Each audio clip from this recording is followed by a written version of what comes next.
Assalomu alaykum, hurmatli obunachilar. Ovozim eshitilyapti turgan bo'lsa, bir qo'l ko'tarib yuborsizlar.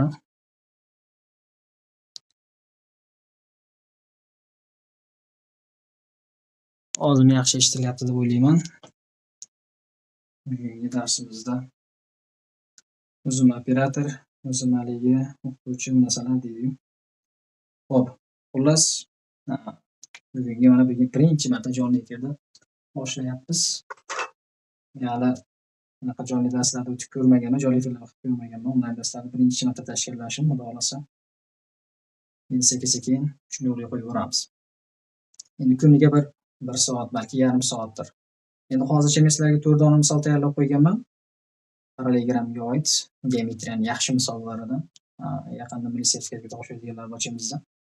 Shular bilan onlayn ozgina shug'ullanib ko'ramiz. Yaxshi misollardan. Balki tushishi mumkindir, lekin savollar juda ham ajoyib. Masalan, bir misolimiz. Bu parallelogram misolida mana yozib qo'ydim. Mana shunday holatda mana bu parallelogramga ikkita bunday holatda o'sha kesmalar o'tkazilgan. Va hosil bo'lgan mana shu yerdagi yuzalarda mana bu yuza bu 4, mana uchburchak yuza 3, bu uchburchak yuza 8 bo'lsa, mana bu yerda bo'yalgan yuzani toping degan.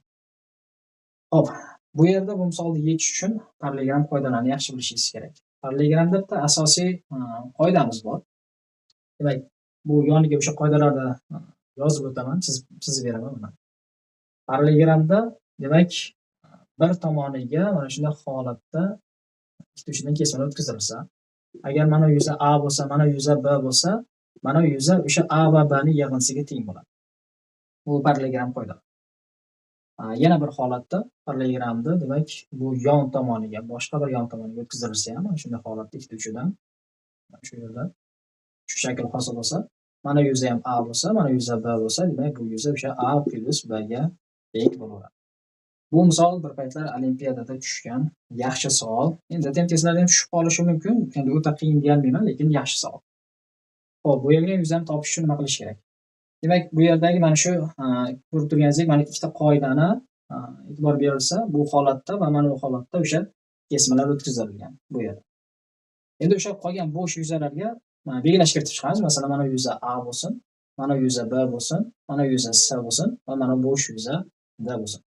Shu yerda mana shu bo'yalgan yuzani hisoblash kerak. Demak, qoidaga amal qiladigan bo'lsak, A ga B ning yig'indisi mana A plus B ga teng. Demak, bu yerda mana SB va A, B3 va D lar yig'indisi 4, S va 8 yuzalar yig'indisiga teng bo'ladi. Shularni yozib chiqadigan bo'lsak, demak SB plus A plus B plus 3 plus D. B plus 3 plus D. Teng hisoblanadi. Demak, o'rtadagi 4, S va 8. 4 plus S plus 8. Xo'p, kamera yaxshi ko'rinyapti degan umiddaman, chunki hozir kamerani o'zim ko'rib turganim yo'q. Agar yaxshi ko'rinmayotgan bo'lsa, kimdadir internet yaxshilamayotgan turgan bo'lishi mumkin. Buni hozir telefonda o'zidagi ekranni yozib olish funksiyasini yoqib qo'yganman videoni. Video darsni darsdan keyin oxirida tashlab beraman. Agar yaxshi ko'ra olmaganlar yoki shu vaqtda kira olmaganlar bo'lsa. Demak, bu qoida tushunarli. Endi buni bu tomonga ham qo'llaymiz. Bu yerda A, 4 va B lar, keyin D va 8 yig'indisi mana bunday holatda qaraydigan bo'lsak, bu mana A, 4, B va D va 8 yuzalar yig'indisi.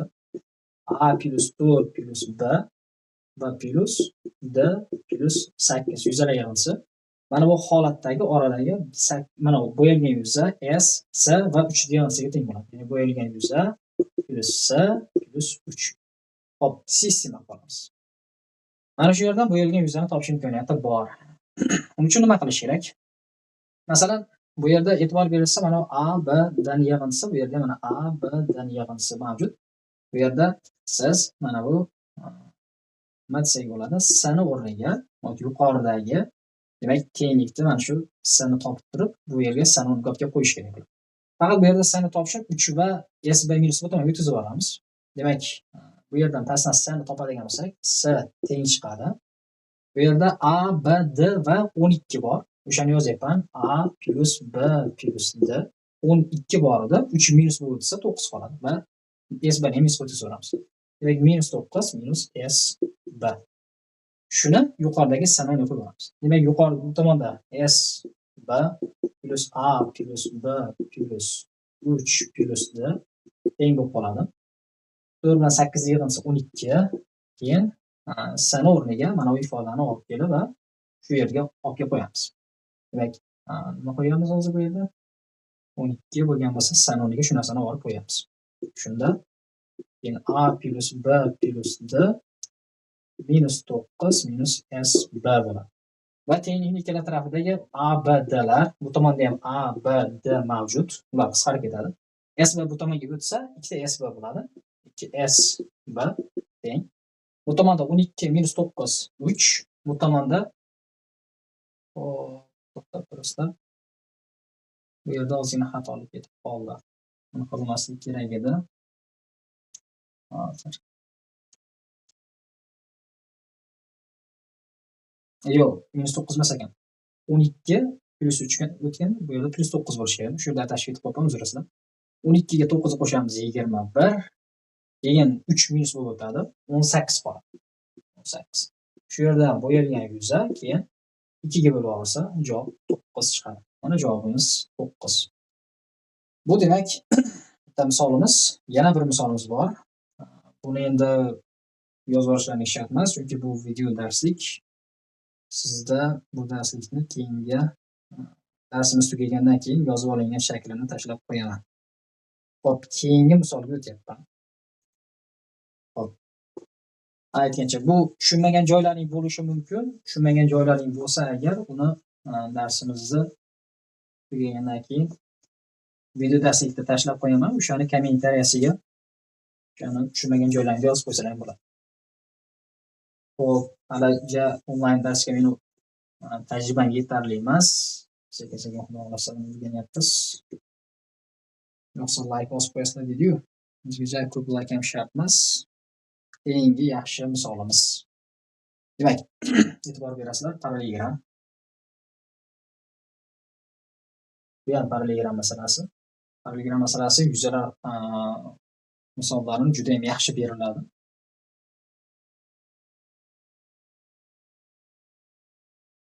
Siz meni yaxshiroq chizishga harakat qilyapman. Men markerli doskada odatda dars o'tmayman. Endi mana harakat qilyapmiz. Mana yuza 9 ekan, yuzani yumaloq qilib qo'yapman. Bu 9 yuzaga. Hop, bizda mana shu berilgan ma'lumotlardan foydalanib, hop. Bu yerga ko'rsatib qo'yaman. Mana shu yerda xos bo'lgan mana to'rtburchak yuzini hisoblab bering deb shart qo'ygan. Hop, demak, to'rtburchak yuzini hisoblab qo'yamiz. Hop. Qanday? Bu yerda aytgancha trapetsiyada yana bir qoida bor. Men bu yerda hozir parallelogram masalasi, lekin bu yerda bir narsa bor. Ya'ni biz mana shu nuqtadan bu yerda tutashtiramiz. Tutashtirganimizda mana shu yerda parallelogram bilasizlar, bu qarama-qarshi tomonlar parallel hisoblanadi. Bu yerda trapetsiya bor. Trapetsiyadagi bir qoidani yozib beraman. Mana shu misolni yechish uchun yaxshi qoida. Endi bu narsani uchburchaklarni o'zidan isbotlab qo'ysa ham bo'ladi, lekin parallelogramdagi trapetsiya aralashgan holati deb yoza olsangiz ham bo'ladi. Demak, bu yerdagi mana yuza S1 bo'lsa, mana yuza S3 bo'lsa, mana yuza S2 bo'lsa, mana yuza S4. Bu narsa trapetsiya. Trapetsiyada shunday qoida bor. S1 va S3, S2, S4lar bog'lanishi. Birinchidan S2 va S4 teng hisoblanadi va bularni hisoblash uchun S1 va S3larni ko'paytirib bizdan chiqarish kerak. Mana shu narsadan foydalanamiz. Xo'p, qanday? Bu yerda masalan 1 2 bo'lsa, bu tomon 3 hisoblanadi. Aytgancha, trapetsiyada mana hosil bo'lgan uchburchaklarda bu uchburchaklar mana uchburchak o'xshash uchburchak hisoblanadi. Sababi mana bu burchakka bu burchak teng, bular vertikal. Mana burchakka mana burchak teng. Shuni hisobiga o'xshash uchburchaklar. Uchburchaklar o'xshashmi? Demak, asoslar qanday nisbatda bo'lsa, yuzalar ham shunaqa nisbatda. Demak, mana yuzani S1 belgilab qo'yapman. Bu pastdagi yuza S3 bo'lsa, shu yerda S1 va S3 ning nisbati o'sha 1 va 3 ning nisbatining kvadratiga to'g'ri proporsional. Shu hisobiga 1/9 chiqadi. Demak, bu yerda S3 topadigan bo'lsak, 9 ko'paytirsak 9S1 bo'ladi. Endi S3 o'rniga shu narsani olib kelib qo'ysak, demak bu yerda S2 bilan S4 teng va 9S1 qo'yilsa, 9S1 kvadratidan 3S1 ekanligini topolsak bo'ladi. Demak 3S1 chiqadi. Endi, xo'p, biz yana nima ish qilamiz? Bu yerda uchburchaklar qoidasidan foydalanish ham kerak bo'ladi. Hozir bu yuzamiz 9 ga teng. Mana bu yuzlarni 9 bemalol qo'yib qo'ysak bo'ladi. Sababi mana yerda aytdim, s bilan s teng bo'ladi. Xuddi shu narsa bu yerda bor. Bu yuza 9. Endi bu yerda S1 va S3 yuzalarni masalan ko'paytirganmiz. Bu S4 ga teng dedik va bu narsa 9 ga teng bo'ladigan bo'lsa, shu yerdan S1 topadigan bo'lsak 3 ga bo'lib yuboramiz va S1 teng 3 chiqadi. S1 bu yuqoridagi yuza. Demak, bu yuza bilan bu yuza, demak, bu 3 bo'lsa, bu 9 bo'lsa, mana bu yuza jami 12. 12 yuza, mana 1 2 bo'lsa, yuza ham shunga mos nisbatda bo'ladi. Ya'ni mana bu yuzani ichi 12 chiqyapti jami. Bu yuza o'sha 12 ning 2 baravari. Ya'ni bu yuza 24 hisoblanadi. Bu yuza 24, bu yuza 9. Demak, bo'yalgan yuza o'sha nimaga 9 plus 24 ga teng bo'ladi. Ya'ni buni javobi 30 necha 3 chiqadi? 33. Yaxshi misol. Faqat bu yerda bilishingiz kerak bo'lgan qoidalar sal ko'proq. Buni ham oson misol deb bo'lmaydi. Ammo yaxshi misol.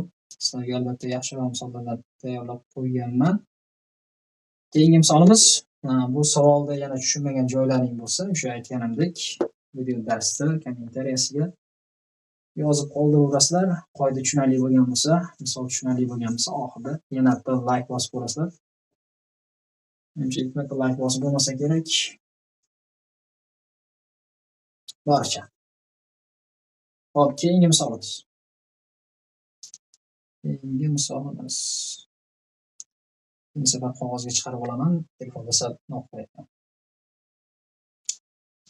Hop, bu ham yaxshi misol, bu yuza masalasi emas. Bu ham parallelogramniki.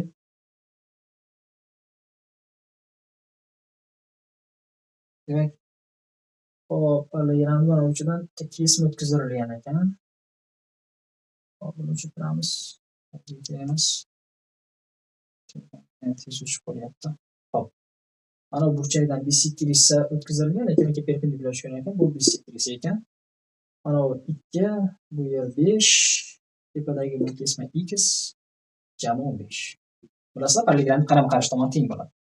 Shu yerda x topib berishimiz kerak. Hop, bisektrisalarni hisobga olgan holatda. Bu misolda yaxshi tarafi siz uchburchaklar qoidasiga aytasiz bilsangiz, mana bu parallelogramni bu tomon davom ettirsak, bu tomon mana bu kesmani ham davom ettirsak, mana shu holatda va yaxshilab e'tibor bersangiz, bu yerda uchburchak bor. Uchburchakda balandlik bisektrisa bo'lsa, demak u mediani ham bor. Ya'ni bu kesma 5 bo'lsa, mana yergacha kesma 5 bo'lishi kerak. Demak, tepaga 3 qoladi. Mana shu yerda 3 lik shunaqa qilamiz. Keyin yana bitta narsa, bu uchburchak teng yorli uchburchak hisoblanadi. Sababi balandlik bisektrisa bo'lsa, bu teng yorli uchburchak bo'ladi. Demak, bu jami 15 ga teng. Shuni ham aniqlab qo'yish mumkin, lekin bu yerda bizga x kerak edi. Hop, x ni qanaqa qilib topamiz? Bu yerda x ni topish uchun masalan mana ichkariga mana bu yerga 15 minus x deb yozib qo'yapman. Mana shu qismi 15 minus x bo'ladi, chunki jami 15, x chiqib ketsa 15 minus x bo'ladi. Hop. Keyin yana nima qilish mumkin? Hop, bu yer 5, 15 bo'lsa, Pifagor orqali topsa ham bo'lar ekan-u, lekin biz bu yerda o'xshashlik ishlatmoqchimiz. O'xshashlik ishlatishga imkoni bor. Masalan, 3 taqsim jami o'xshaydi. Chunki mana uchburchak bilan katta uchburchak o'xshash hisoblanadi. 3 taqsim jami necha bo'ladi? 3 taqsim 10. 3 taqsim 10. 15 minus x 15 ga nisbatan. 15 minus x 15 ga nisbatan. Hop, bu yerda bu 5 ga qisqarsa, bu yerda 2, bu yerda 3 qoladi. 3 ko'paysa 9.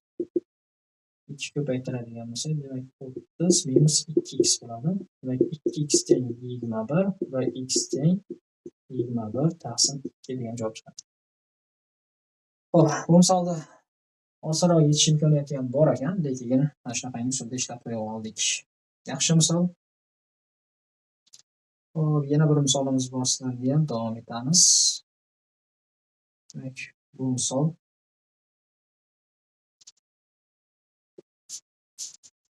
hop, menimcha doskaning bu qismi ham ko'rinyapti deb hisoblayman. Bu tomoniga yozyapmiz. O'sha keyingi misolimiz. Hozir.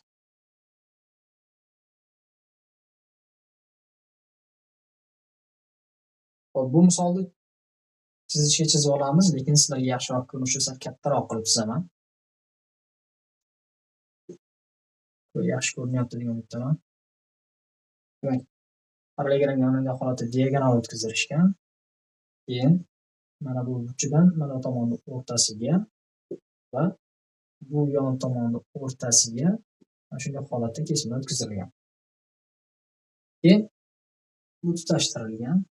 Lekin bu tutashtirilgani bilan bizga bu narsani unchalik keragi bo'lmabdi. Bizda mana bu bo'yalgan yuzani so'ralgan adashmasam. Aytgancha bular turk kitobidan olinyapti bu misollar. Kitobdagi yaxshi misollarni terib olinyapti. Ammo savollarni ham ko'rib o'tirganim yo'q. Iloji boricha yaxshiroq savol qo'yib berishga harakat qilyapman.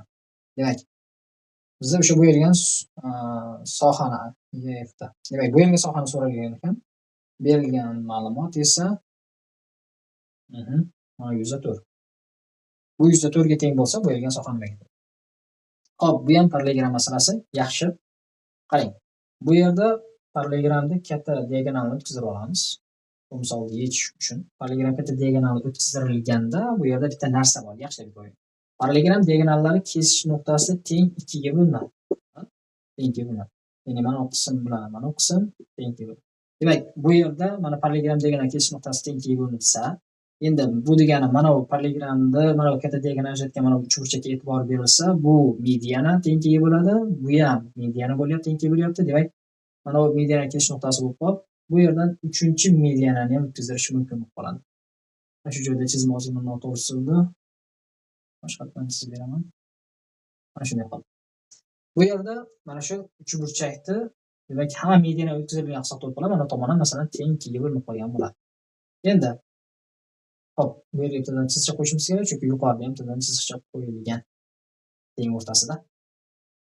Endi bu yerda mana 104 bo'lsa, uchburchakni hop qanaqa qoidasi bor? Uchburchakda masalan hamma medianalar o'tkazilsa, tomon teng 2 ga bo'lgan, bu tomonda teng 2 ga bo'lgan nuqtasi va bu uchinchi tomonga o'tkazilgan bo'lsa, bilamizki, uchburchakni yuzi teng 6 ga bo'lib qo'yadi. Mana yuzlar hammasi bir-biriga teng. Demak, mana 104 bo'ladigan bo'lsa, mana qarang, bu uchburchakda mana shu bitta, mana shu joyi hisoblanadi. Bu 104 bo'lsa, mana yuzi ham 4, mana yuzi ham 4, mana yuzi ham, bu yuzi ham va mana qolgan yuzi ham 4 bo'ladi. Endi xuddi shu narsa parallelogramda narigi tomonda ham ishlaydi. Parallelogram narigi tomonda ham mana bo'yalgan soha o'sha 4 ga to'g'ri kelib qoladi. Chunki parallelogramda katta diagonal yuzi ham teng 2 ga bo'ladi va parallelogram narigi tomoni ham xuddi shunaqa og'irlik markazi bo'lib, yuzi yana xuddi shunaqa holatda bo'lib qoladi. Shuning uchun bo'yalgan yuzi ikkita 4 ga to'g'ri kelyapti. Demak, bo'yalgan yuzi bu yerda javob 8 ga to'g'ri kelar ekan. Yaxshi misol. Xo'p, yana bir misol ko'rib berishga harakat qilaman. Hozircha bu yerdagi misollardan nima desam bo'ladi? Bu yuzani misollaridan 2024 va 2023-yilda tushgan ba'zi bir savollar bor, yaxshi savollar. Bolalar imtihonga kelganda TM testida o'sha misollarga yarim soatcha vaqtni ham sarflashgan. 15 minut. Masalan, men o'zim misolni yo'lini topgunimcha adashmasam bir 10 minutcha vaqtim ketgan edi. Endi yangi tayyorgarlik ko'rgan odam, masalan, abituriyentlar o'qishga kirganda, imtihonga kelganda unda ko'p vaqt, undan ko'p vaqt ketishi mumkin. Shuning uchun bu misol turlarini tanib qo'yish kerak. Keyin kelgan misollarni yaxshi tanib qo'yish kerak bo'ladi. Yangi savollarga albatta tayyorgarlik qo'shiladi. O'sha 2024-yilda tushgan ba'zi bir DTM savollariga e'tibor bergan bo'lsak, nima desam bo'ladi? Ular milliy sertifikatda savollardan takrorlanadi. O'sha o'tgan safar o'quvchilarimiz milliy sertifikatga kirishganda bolalar topshirgan savollar ko'rdim. Ular 2024-yilda tushgan savol, yangi savollar emas edi. 2024-yilda tushgan savollar edi. Xo'p, keyingi parallelogramda bir misoli. Bu yerda parallelogramda bilishingiz kerak bo'lgan muhim qoida bor. Xo'p, mana yer 4 ekan, mana yer 90 tushgan ekan. Bu parallelogram shakl. Xo'p, berilgan ma'lumotni o'qib qo'yamiz. Xo'sh. Demak.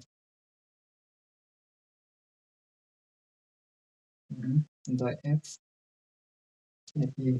Demak, mana bu kesma K bo'lsa, bu kesma 2K degan berilgan ekan. Mana shunday holatda perpendikulyar, xo'p, kesma 4 ga teng. Bissektrисаga aytilgan va o'sha bittasi. Demak, bu tomonni topishimiz kerak ekan. X. Xo'p. Bu ham yaxshi misol. Men hali bu misolni o'zim ishlab ko'rmadim. Hozir sizlar bilan birgalikda ishlaymiz. Harakat qilaman iloji boricha ko'p vaqt sarflab olmaslikka. Xo'p, bu yerda nima bor? Bu yerda parallelogramda bir narsasi bor. Agar parallelogramda bir uchidan mana shunday holatda ikkita qism o'tkazdirgan bo'lsak, bu yer 90 gradus bo'lsa, demak mana bu uchidagi ham bisektriса bo'ladi. Nimaga? Chunki mana alfa deb qarasak, mana uni beta deb qarasak, parallelogramda bitta o'tkir va bitta o'tmas burchagi yig'indisi, ya'ni 2 alfa bilan 2 betani yig'indisi 180 gradusga teng. Demak, bu yerda alfa bilan betaga 90 gradus bo'ladi. Demak, alfa bilan beta 90 bo'lsa, demak, uchinchi burchak 90 gradus bo'lishi kerak. Shuni hisobiga bu bisektriса bo'lishga majbur. Endi bisektriса bo'lgandan keyin parallelogramni qarama-qarshi tomonlari parallel bo'lgandan keyin bu yerda mana bu burchakka ham alfa o'tib qoladi. Ichkarlashuvchi burchak deyiladi yoki bizda z qoidasiga tushadigan burchaklarga gaplar. O'z-o'zidan bu yerda teng oluvchi burchaklarni ko'rishimiz mumkin. Xo'p, bizga teng oluvchi burchakning foydasi unchalik yo'q. Demak, to'g'ri topish uchun nima qilish kerak? Men hali bu misolni o'zim yechib ko'rganim yo'q. Birinchi marta hozir bu misolga duch kelyapman. Harakat qilaman iloji boricha ishlab berishga. Xo'p, hozirgi bundan oldingi misolimizga o'xshab bir tomon davom ettirib ko'ramiz. Men endi o'zimcha bu alfa burchak teng bo'lar ekan deb mana kesmaga bu kesmani tengligini isbotlab olyapman, lekin menga uni keragi bormi yo'qmi? Shunisini hisobga olishim kerak. Xo'p, buni davom ettirdik. Mana shunday holatni tomon davom etib kesishgan desak, demak, bu x bo'lsa, bu yer 4 bo'lsa, bu yerga 4x qoladi. Xo'p, bizga uni keragi bor. Demak, mana tepadagi kesmani k-ligini bilib olishimiz mumkin. Chunki qarang, bisektriса perpendikulyar tushyapti. Bu narsa teng oluvchi burchak. Sizma noto'g'ri. Ya'ni bu x bo'lsa, demak mana shuncha kesma ham x hisoblanadi. Endi mana shu joy tenglik bilan bo'ladi. Xo'p, endi bizda demak buni aniqlash uchun yetarli ma'lumot bormi?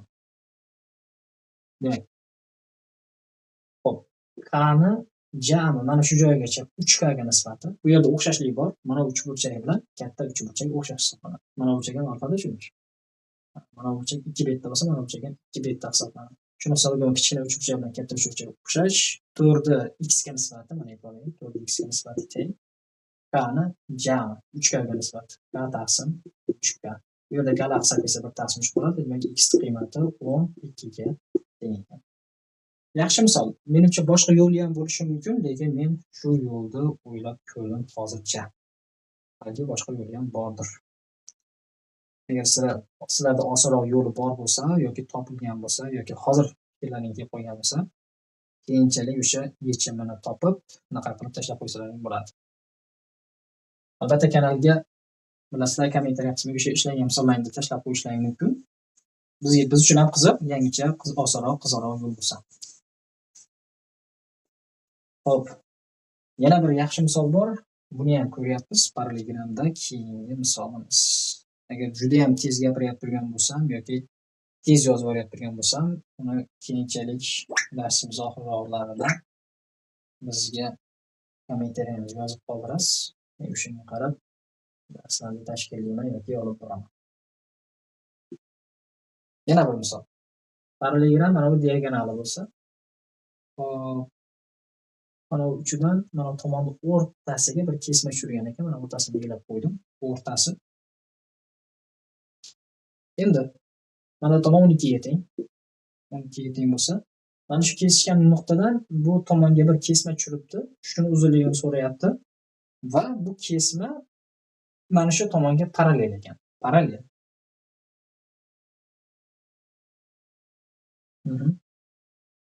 X ni toping. Xo'p. Bu misolni yechish uchun ham menimcha ancha vaqt ketsa kerak. Hop, bu misolni hozir ko'ramiz.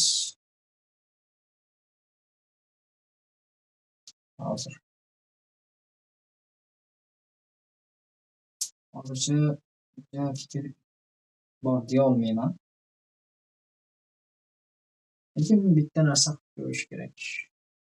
Ikkinchi diagonal orqali o'tkazdirish yaxshi yechim bo'lishi mumkin ekan. Lekin yana bir narsa o'ylab turibman. Masalan, mana bu kesmani oxirigacha davom ettirsak va mana bu kesma tutashtirilsa, endi to'g'ri davom etib kelyapti deb hisoblaymiz. Va bitta narsaga e'tibor berasiz. Bu tomonning o'rtasidan o'tyapti-da, demak, masalan, mana bu tomon A bo'lsa, mana bu tomon ham A ga teng. O'zi bu tomon mana shu joygacha A. Xo'p, buni bizga nima keragi bor?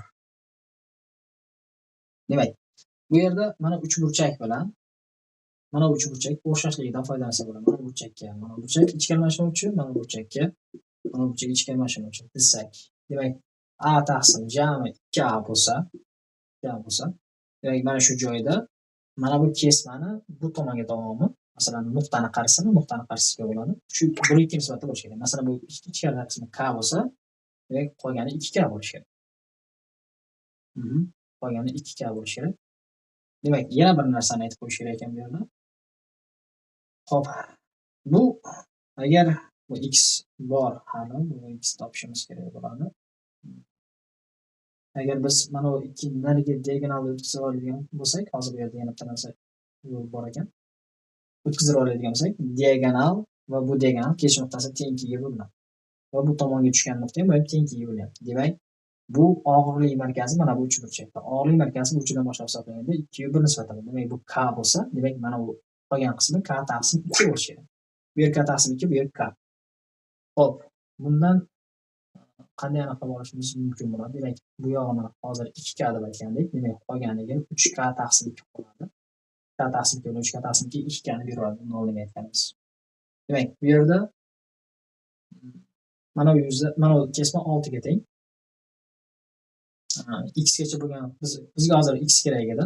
Demak, mana bu 2K ni kechirasizlar, bu yerda K taqsim 2 ham 3 taqsim 2 ham kerak emas ekan. Mana bu kesimni ham ishlatilmas ekan. Bu yerda 2K ni mana shu joygacha bo'lgan 3K ga nisbati, mana shu joygacha bo'lgan 2K. 2K ni 3K ga nisbati x - 12 ga nisbatiga teng. Juda ham oddiy o'xshashlik bo'lib qoldi. 2K taqsim 3K nisbat yozyapman. 2K taqsim 3K x ni 12 ga nisbat ekan. Klar sarf esa bu yerda 2 taqsim 3 qoladi. Bu bilan qisqasi 4 x topishni 2 bilan qilsak x teng 8 degan javob chiqadi. Mana shunaqa.